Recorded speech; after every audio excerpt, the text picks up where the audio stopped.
Greetings and salutations, everybody. Welcome to the John Campea Show here on my YouTube channel. I'm, of course, your host, John Campea. It's an honor and a privilege to have you guys joining me here today as we talk about all the favorite things in the world, the stuff going on in the world of movie news. We got a whole bunch of stuff to talk about today. Comcast getting ready to make a big major push to get Fox right out from under Disney. We've got Transformers 7 gets pulled off the release schedule. The $6 billion Man movie gets pushed back by over a year. But before we get to any of that stuff, let's go right off the top and talk about this. So tonight is the night that Solo, A Star Wars Story hits theaters. Now, if you guys remember my review, what I said about it was simple. Not top 10 film of the year type of material. It's got moments of clunkiness in the film, but it is a fun action sci-fi summer ride that I had a lot of fun with, and the majority of people seem to be having a lot of fun with too. So I thought before the movie opens tonight, let's take a look at what some of the top critics around the nation are saying about Star Wars Solo. A little bit of a mixed bag. Like I said, it's got the majority, about 71% rating right now. Dallas Morning News says, like Han Solo himself, Solo is rough around the edges. Under the grime, though, it's a fun romp through space that's more lighthearted than you might expect from Star Wars. Ty Burr, one of the top critics out there from the Boston Globe, writes, as a B-movie, Solo delivers sometimes in a way that reminds viewers of the franchise's roots in classic Saturday matinee adventure serials, and sometimes simply as a proficient, dutiful, time-passing entertainment. Next up, we got Joe Morgensen from the Wall Street Journal says, but the neutral news about Solo is exactly that. It's dramatic neutrality. Time ticks by at a drifty pace while lots of action of no great consequence grinds on. Kate Taylor from the Globe and Mail says, the heavy Star Wars legacy sits lightly on Mr. Ehrenreich's shoulders in a Disney Lucasfilm movie that is finally having fun. Next, we got from NPR, Bob writes, things do feel shaky at first, but there's spunk to Alden Ehrenreich's delivery, and once he settles in, a twinkle in his eye. The US Weekly says, no doubt Harrison Ford's Han Solo would casually dismiss this adequately fun origin story with a wink and a wry smile. And a bunch of other ones here. We got Arizona Republic says, it's got a couple of gas, a lot of action, and built-in Star Wars audience, pretty much everything a movie needs except one, a compelling reason for being. I don't know that I disagree with that, actually. I think it's pretty bang on. Mark Daniel writes, Solo is the most lighthearted and fun film so far in the expanded Star Wars universe. The Atlantic writes, best of all, the movie is different. RogerEbert.com writes, it's checklist mythology, but thankfully served up with enough panache to make the trip engaging. And the Detroit News writes, strip away the nostalgia, the familiar Star Wars backdrop, and take it for what it's worth. And Solo is a little bit of a clunker. You know, it's funny that he uses that word clunker because that's actually a term I've used for this movie a little bit in places. In places, it can be a bit clunky. And I think that's a fair assessment of what we got here. In places, it can be a little bit clunky, especially at the beginning. So if you're going out to go see it tonight, understand that. Majority of people seeing it seem to like it quite a bit, but with asterisks. Don't expect to go in there to see Lord of the Rings or The Godfather. This isn't, again, like I said from the beginning, this is not top 10 movie of the year type of material. But if you're going out to watch just a fun, enjoyable summer kind of romp, as some of them are calling it, I think you're going to walk out having a good time. But the movie's not for everybody, and nor is any movie out there. And Solo is absolutely no exception to that. Okay, with that stuff out of the way, we got a whole bunch of movie stuff to talk about, so let's get into the movie news feed. First up, Idris Elba can be seen on screen right now in Avengers Infinity War, but he's also got a whole lot of other projects lined up, and now he's got another one. According to reports, Elba will star in, direct, and produce the upcoming Hunchback of Notre Dame movie for Netflix. According to The Hollywood Reporter, Hunchback is Elba's latest foray into the behind-the-camera work that he's been getting used to, having made his directorial debut this year with the Sundance drama Yardy. He also created and will star and executive produce the upcoming comedy on Netflix, Turn Up Charlie, that was ordered straight to series by the streaming giant.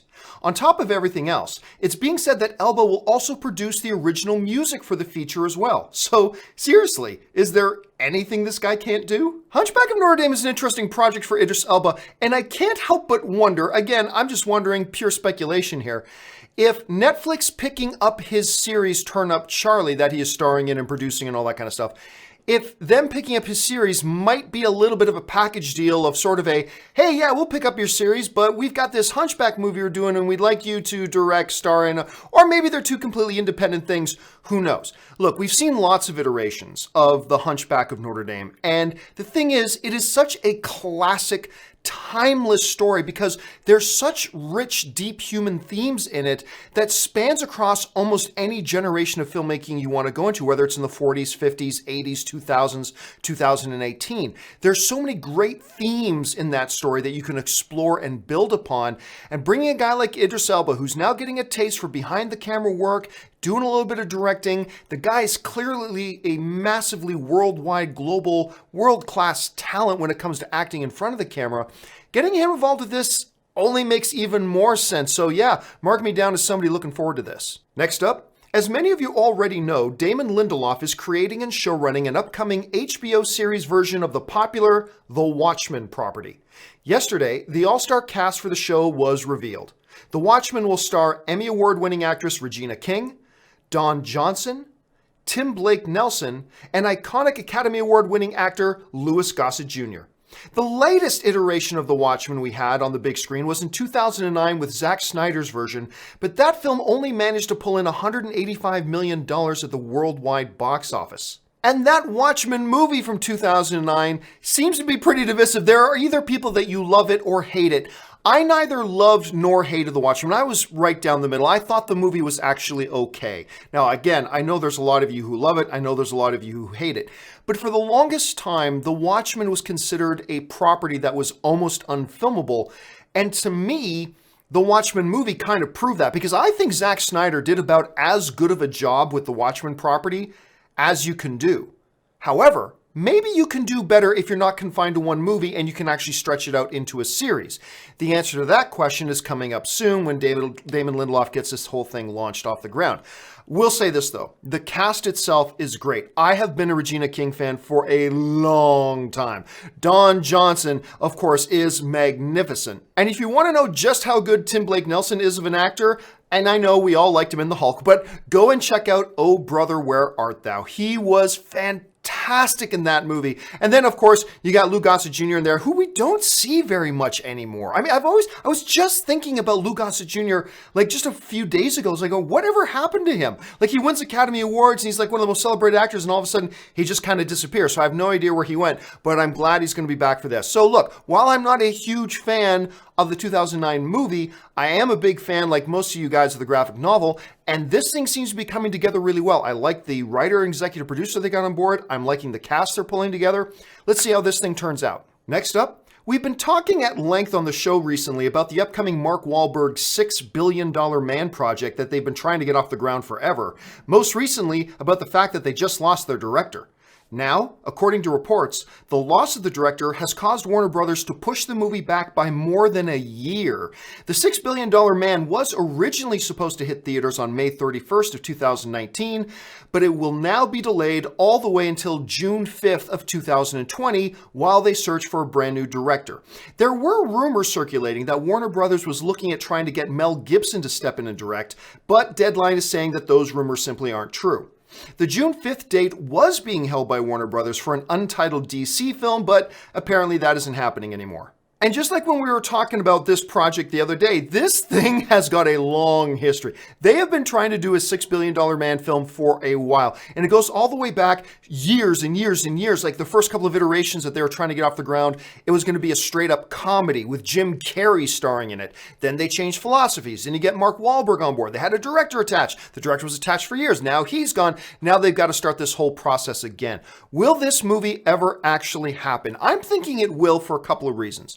Number one, the superhero genre is pretty big right now, and essentially at its core, the $6 billion Man story is kind of a superhero movie. I mean, he's basically a cyborg, so there you go. So that's a hot property going to. Mark Wahlberg is pretty money when it comes to doing action roles and things of that nature, but also in a movie and in a story like the $6 billion Man, there's a lot of different themes you could explore. Like, if the government invests top-end technology and $6 billion into a person, they probably feel like they own that person now. There's things you could explore there. There's classic action tropes you could explore as well. And with a guy like Mark Wahlberg on board, it could be pretty cool. However, with this thing getting delayed yet another year, still no director on board, I gotta wonder if this thing will ever happen. Now, maybe what I'm betting may happen is that at some point Mark Wahlberg talks his favorite director to work with, Peter Berg, into coming on board and working with him. If he does that, then we've really got something exciting to talk about. Until then, I'm going to remain skeptical. Next up, you'd be forgiven if some of you may not even remember that until yesterday, Paramount had scheduled a Transformers 7 for release next summer, June 28th, 2019. Michael Bay directed the first 5 Transformers films, and a 6th film, a Bumblebee standalone film, is hitting theaters this December. However, that's all gone now. According to Variety, Paramount has pulled the 7th Transformers movie from its release schedule altogether. The studio will now instead release Tiffany Haddish's new comedy, Limited Partners, on that prime summer release date instead. This one really comes as no surprise. We knew Paramount had kind of lost faith in the Transformers franchise.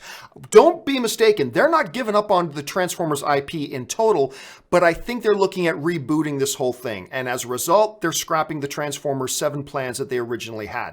What is more surprising than anything else is that it took them this long to pull it off the schedule. Like, I actually think they reached this decision about pulling that film and that project probably months and months and months ago, and we're probably just hearing about it now. So really no surprise to anybody that this is happening. And you know what? That's fine. This was a franchise that had run its course. They actually pretty much ran it into the ground. But the Transformers IP itself is a hugely valuable IP, and there's so much good stuff you could do with it. The first Transformers movie to me was wonderful. It's all the sequels that just kind of sucked the life out of it. You reboot this thing, you could start off with a brand new franchise and be getting off on the right foot, going in the right direction, get the right director on board that can do this thing long term.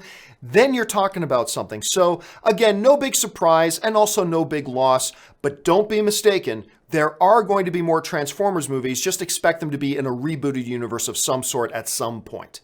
And finally, we've known for some time that media giant Comcast, which also owns Universal Studios and NBC, has been playing with the idea of making another stab at taking Fox right out from under Disney's nose. Now, they've made it official. According to NBC, Comcast did not detail the size of its potential offer, but said it would be an all-cash offer worth significantly more than Disney's bid, which is in stock and not cash like Comcast's offer is. Fox shareholders are set to consider the Disney offer in a matter of weeks, so Comcast's statement on Wednesday effectively puts the Fox shareholders on notice that Comcast is seriously interested in buying up Fox's entertainment assets and are going to be coming in strong with a big bid. This drama is not over yet. Now, ever since this whole Comcast thing came back up, a lot of people are understandably asking, well, wait a minute, time out. I thought Fox and Disney had a deal. Yes, but that's the leadership of Fox and Disney having a deal.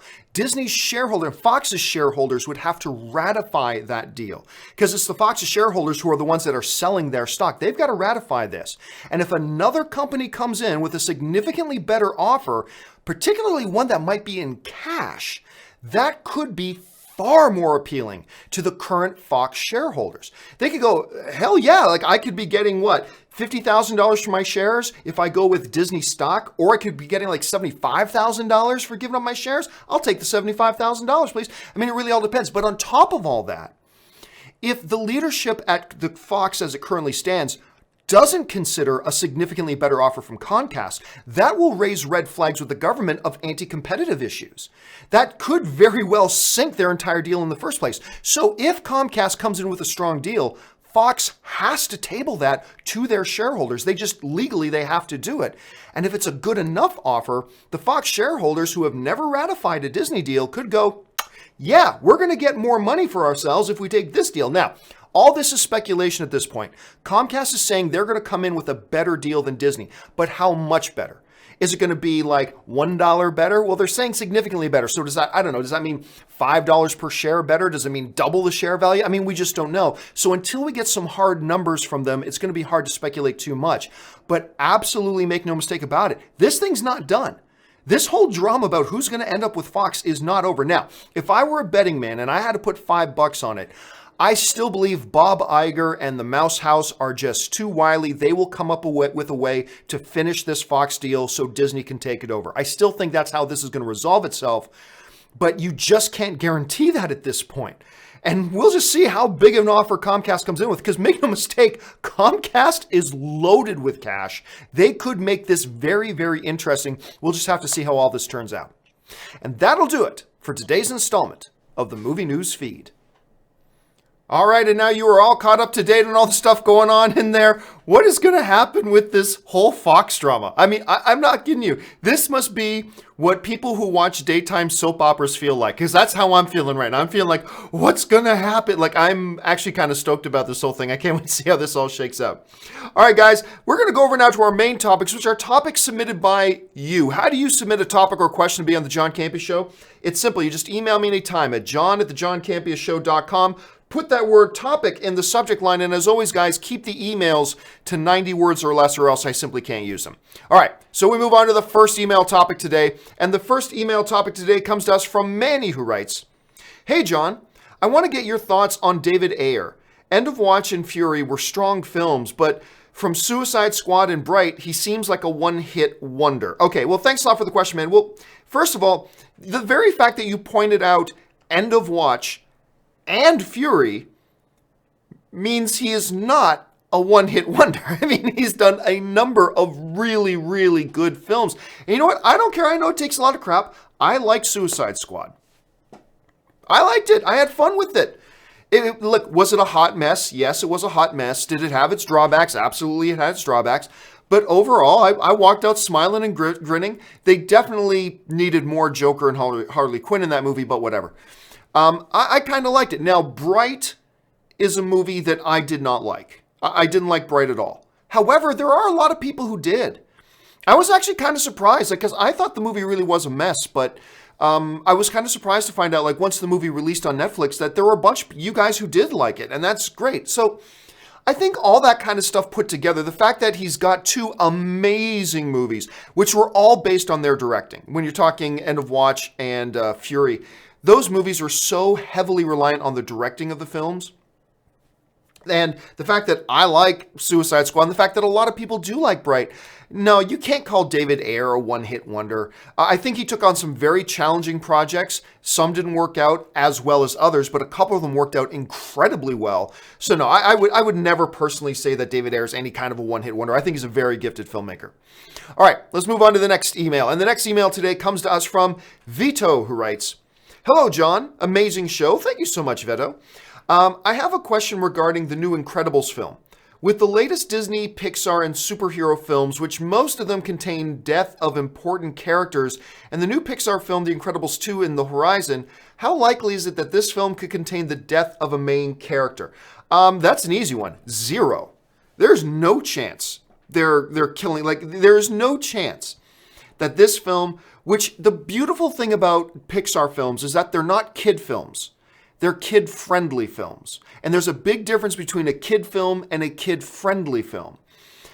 Pixar films are kid-friendly because if you look at the original Incredibles, a lot of the main themes in that movie would go right over kids' heads, but there's a lot in there for the kids as well. And considering that Pixar and this Incredibles 2 is a very kid-friendly film, they're not going to kill baby Jack Jack. They're not going to kill Dash. They're not going to kill Mrs. Incredible. They're not going to kill Frozo. They're not going to kill a main character. A character somewhere may have a giant elephant drop on them and die, but it's not going to be one of the main characters. There is no way Pixar is going to kill one of the Incredibles.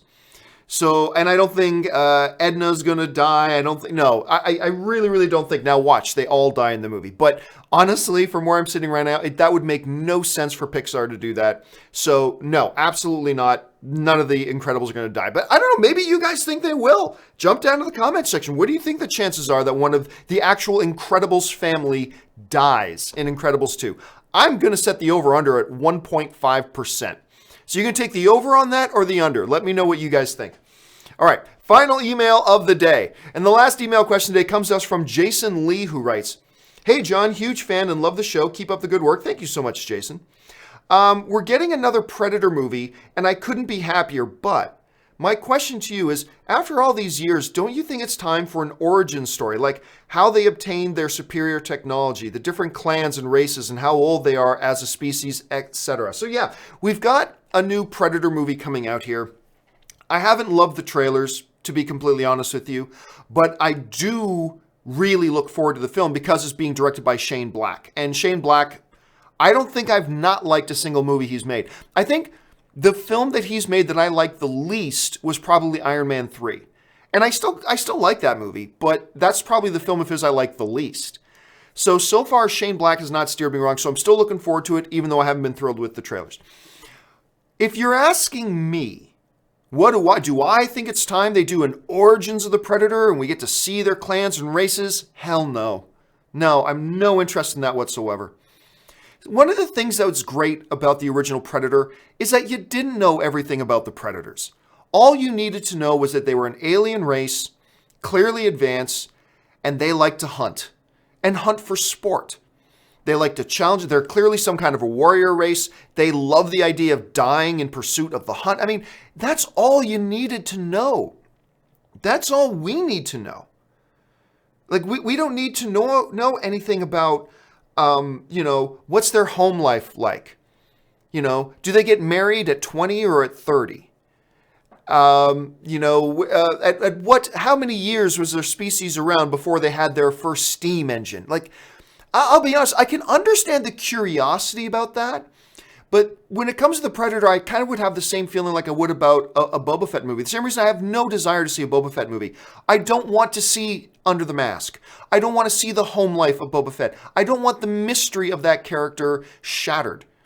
The mystery of the character is part of the allure of the character. The mystery of the Predator species, the unknown part of the Predator is what makes them kind of compelling to me. So while there may be a bunch of you guys watching that are hearing the email and going, yeah, I would love to see a background story on the Predators. That's cool. But if you're asking me, I don't want that. I just like the Predators for what they are. I don't want to know any more about them. I don't want to have to fill in all the blanks. The blanks are a part of the mystery, and I like the mystery. I don't see why we have to go out and destroy every bit of mystery that's remaining out there. Let's do a background story on this. It's like, not for me. Not for me.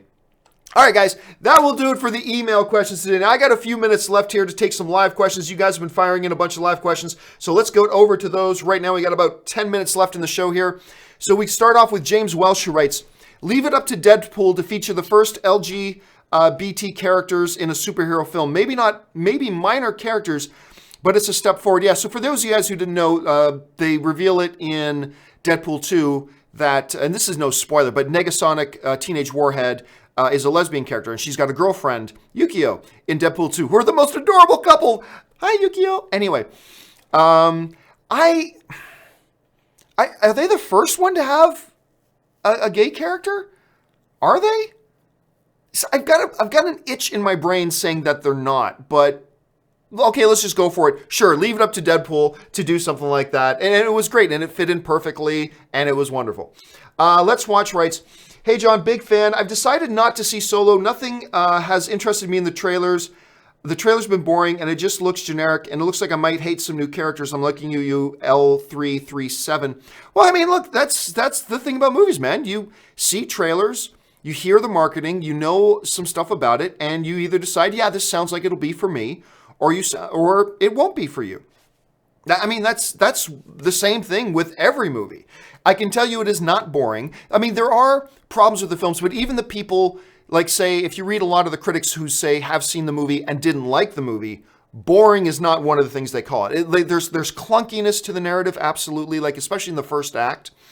But it is not a boring film. But still, at the end of the day, going to the movies is an investment. It's an investment of your time. It's an investment of your money. And if it looks like a film isn't for you, then a film isn't for you and you don't go see it. Nothing wrong with that.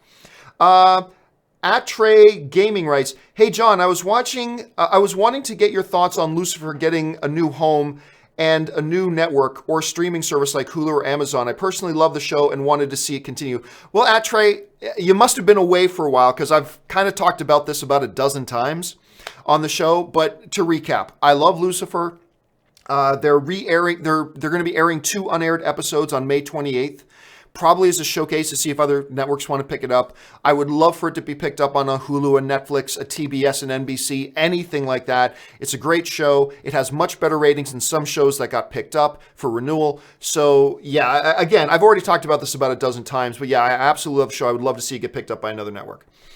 Cameron Belgrade writes, Happy Star Wars Day, John. Excited to see Solo tonight. Well, yeah, I'm actually going out to go see it again tonight. Me, Kaori, fact checker Jonathan, and my buddy Ryan. The four of us. Anne's going to be off at her sister's graduation, but the four of us are going to go see Solo at the AMC Burbank 16 tonight. So if any of you are going to be at the AMC Burbank 16 and you see us, make sure you come over and say hi. I'm looking forward to watching it again. This will be my third time watching it. Dim705 writes, have you heard of the Show Dogs controversy? I read something in a headline about Show Dogs maybe doing an editing to take some scene out. I haven't even seen the movie because, like we were just talking about, it just looked like a movie that was not for me. I was not interested in it. So since I haven't seen the movie, I can't really comment on any of the controversy, and if the controversy has any validity to it, because I haven't seen the film. So there's no point in me commenting on it. Sid Vicious writes, what do you think of Ford v Ferrari movie by James Mangold with Bale / Damon about the 1966 Le Mans? It's a passion project at Fox with pit crews attached once. Oh, I think it sounds like a great idea. I mean, look, this, first of all, I'm a sports nut. I'm a real based on true stories nut. This sounds great. We've been talking about it a little bit the last couple of days because there was something that came up. It's like, I thought they were making a movie about that. And then a viewer reminded us, yes, they are. And we actually talked about this about a year ago on the show. So yeah, I'm excited about it. It checks off a lot of boxes for me. Number one, I'm big on the cast. Number two, I'm big on the filmmaker. Number three, I'm a sucker for sports movies. Number four, I'm a sucker for stories based on true events. So it checks off all the boxes for me. I'm looking forward to it. Let's see. Gaitlin Winter writes, do you think Comcast wants the Marvel properties from Fox so that they can join the popularity train with Marvel Studios? I'll be honest with you, and this is going to sound odd to those of us in these circles. The X-Men and Deadpool properties, they're afterthoughts to Comcast. What? Aren't those the main things? No, they're probably not. Those are probably actually really afterthoughts. Those are actually probably afterthoughts to them. I mean, sure, there are nice added benefits to it for sure, but they are afterthoughts. And I know I've said this 1,000 times, but I keep getting emails from people still saying, but John, if somebody else gets Fox, doesn't the X-Men and Deadpool automatically go back to Marvel? No. If Comcast, say, takes Fox and owns Fox, and they keep Fox completely together, like when I was working at AMC, this big Chinese company called Wanda bought AMC, but they didn't break up AMC. They kept AMC together. We just had a new owner, right? If Comcast does that and they own Fox, but Fox still stays together and Fox still operates, they're just under new ownership, then the X-Men and Deadpool characters stay where they are because they belong to Fox. And if Fox is still there and Fox is still operating, it doesn't matter that they have a new owner. Now, if Comcast comes in, dismantles Fox, and does all this kind of stuff, well then, yeah, then the rights, as far as I understand, the rights would then go back over to Marvel. But if Comcast comes in, buys Fox, and just keeps running and operating them just as normal, then X-Men and Deadpool stay right where they are. They stay at Fox. And that's how that would kind of work out. Zombatron 5678 says, I love Elastigirl, but why her and Frozone? No idea what you're asking, Zombatron. Sorry about that. Luke1234 writes, better unmasking, Predator or Darth Vader? Oh, Darth Vader, obviously. Leandro Fonseca writes, I recently watched the horror movie 1922 on Netflix with Thomas Jane. I liked it. Actually, you know what? True story. I went to the premiere of that film, and I got to moderate the Q&A with Thomas Jane for 1922. And it's a spooky little film. What a great movie. Have you seen it? I had no idea how great of an actor Thomas Jane is. Yeah, and it was great. And true story. So I'm at this premiere of 1922.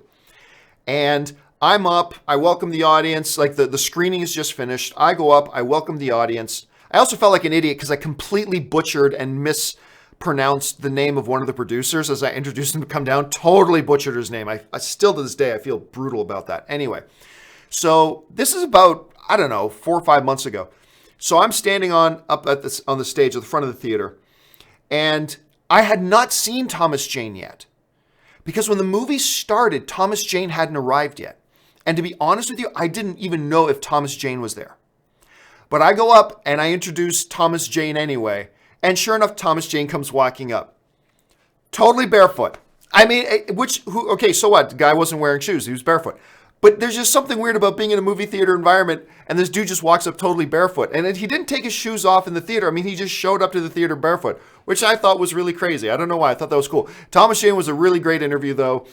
He's a super cool dude. I've met him on a couple of occasions. But yeah, 1922, it's a great little spooky horror film. Really more of a mental thriller, if anything else. Check it out. It's on Netflix. It's totally worth a watch. Really nice little film. And you've got the, I'm forgetting the name, Parker or Molly Parker, I think is the actress's name.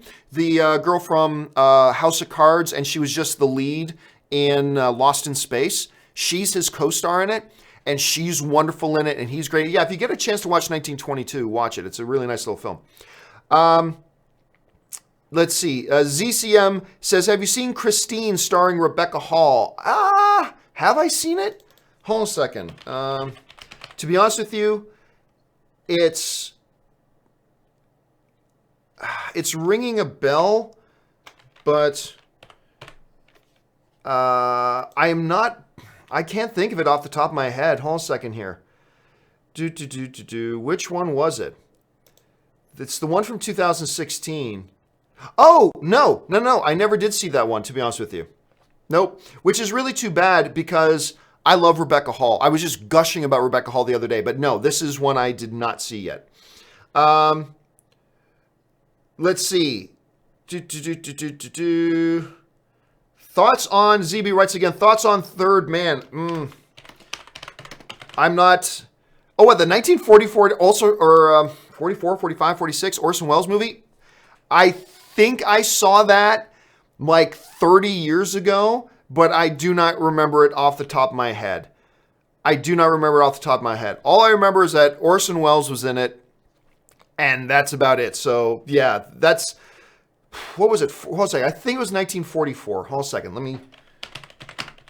What year did that movie come out? 49. Okay, so I was off by 5 years. I have basically no recollection of it whatsoever. Sarat Chandra writes, you once said 8 Mile wasn't a great movie. I disagreed at first, but watched it again and felt like you had a point. The ending rap battle was so awesome, you just leave the movie with a good taste in your mouth. Oh, the ending of the movies are like, yeah, it totally gets you pumped and whatever, but I thought it was the entire rest of it was a completely exercise in mediocrity. Like, I thought it was an absolute mediocre movie. And here's the funny thing. When 8 Mile came out, I was not an Eminem fan. In later years, I actually became an Eminem fan. And then I rewatched 8 Mile a little bit later after becoming an Eminem fan. Nope, still completely mediocre movie. I still never got into it, never liked it that much. Let's see, John, more accusations. Morgan goddamn Freeman. I haven't heard any of that. I haven't heard that yet, so I can't comment on it. It would be horrible if that's true, because I've met Morgan Freeman. Seems like a totally delightful, gentle man, but if he's not, he's not. But again, I haven't heard any of these accusations, so I can't comment on it. Shirai writes, so my question is, can you think of another movie that was not great, but decent, but had such a great ending that you left the theater on a high note? My pick, the third Hobbit film, The Ending Battle. No, not really. Not off the top of my head. That's something I'd have to sit down and really think about for a half hour to come up with movies that would fall under that category for me. But again, nothing off the top of my head. All right, final 2 questions of the day, and then we're calling it a day. Michael Solaric writes, chances Bumblebee was retooled as a soft reboot? Probably nil. If they went ahead and just took Transformers 7 off, I'm going to guess nil. Yeah, I don't think... Because that wouldn't have been a simple retooling. That would have been a complete 100% overhaul. Like, you couldn't do a simple retool and make it a reboot. You would have had to have overhauled the entire thing, and I don't think they did that. So, hey, it's not impossible. It's possible. I just don't think that's what they did. Let's see here. Final one of the day, and it comes to us from... Gojira King 1, who writes, hey John, I'm a comic artist that graduated from art school last year. Your talk on getting your book made yesterday on open mic pushed me to finally sit down and write my comic book. Thanks for the inspiration. Yeah, for those of you guys who are wondering, first of all, congratulations, Gojira King. And number one, I completely envy you, because the one thing that I am not good at, well, I'm not good at almost everything, but the one thing that I am not any good at that I wish I was really good at was drawing. I've always wished I could draw. If I could trade anything to have one skill or gift that I do not have, it would be the ability to draw. I'm the worst, like the worst. But yeah, so on open mic yesterday, talked about people talking about doing a comic book or writing a novel, writing a screenplay. My thing is just do it. Nothing is stopping you. Just sit down and do it. Doesn't matter if it sucks. Doesn't matter if anybody else ever reads it. Doesn't matter. None of that matters. Sit down and do it because it'll be fun. It'll be a great creative exercise. And you can say you did it when everybody else just talks about doing it. So I really encourage people to just go ahead and do it. All right, guys. That will do it for me for today's installment of the John Campea Show. Thanks so much for joining me. Listen, don't forget, guys, if you're somebody who enjoys my programming, do me a favor. Head on over to www.patreon.com/JohnCampea. Get all the information about what it means to be a Patreon supporter, how being a Patreon supporter keeps these shows on the air, and what benefits there are to being a Patreon supporter, like audio-only versions of the podcasts, like the Facebook group. The Star Wars talk show is now exclusively for Patreon supporters. We got the first episode of that coming up this week. So lots of stuff like that. And if you decide to become a Patreon supporter, awesome. Thank you for keeping these shows on the air. And if not, that's totally fine.